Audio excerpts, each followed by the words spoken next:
One thing that's occurred to me recently, and I guess it sat with me a couple of times, is we've determined what the gross acreage is on this right now for the PUD, for the condominiums and the little commercial space. Sort of an unknown, and I'm not going to throw gear into all of this, but another piece that looms out there and we aren't quite sure of yet is the marina space. Right now, we're incorporating all of the land as part of the PUD, but in fact, some of that land has to be set aside as space dedicated for the marina usage as well. I'm not advocating this, but one thought is, okay, how much of that land is actually going to be needed? And we're referring specifically to parking. I mean, it's really a separate development, which is going to be done later. That hasn't been defined yet. Should we, can we, do we make a consideration now in thoughts of that for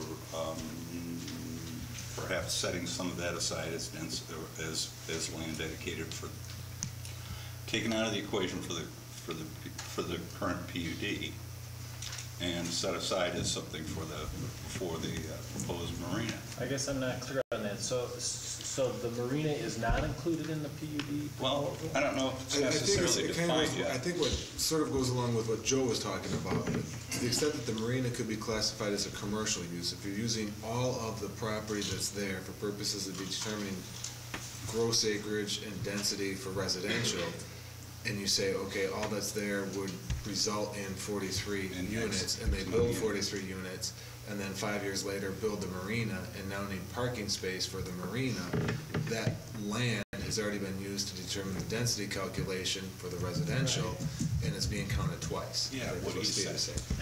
What do you say? That could be a case depending on how much they would end up using. Wouldn't that preclude him from coming back if they use their full allotment? Right. Wouldn't that preclude them from coming back then later and saying, well, now we'd like to do a marina? You could make that argument, yes. Yeah, and it would be on the PUD as a condition, I would presume. So to Steve's question, though, if we were to say, yeah, that makes sense, 43 units spread apart, all of it, that's all of it. That's all of it. So, but rather than set some aside, I would think that would be presumptuous on our part, because they may not want to do a marina later on. So, and I don't think we should dictate. But if they do, obviously they can come back and say, we need this space. Okay, that would take away from. Is that the way I understand? That would take away from those. We know it's been mentioned, but not defined. Yeah. Right. In other words, the entire. That's why it's really important to know what land area they're proposing for the PUD. So once we have that description, we know exactly what it is, and we've approved a plan for that entire area. That's what's developed. That is conditional. That is a condition on development. Okay.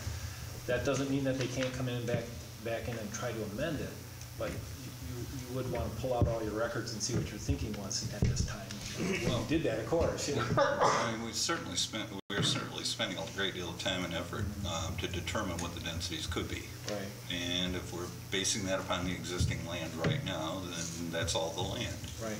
And that's the usage we're intending for it to be.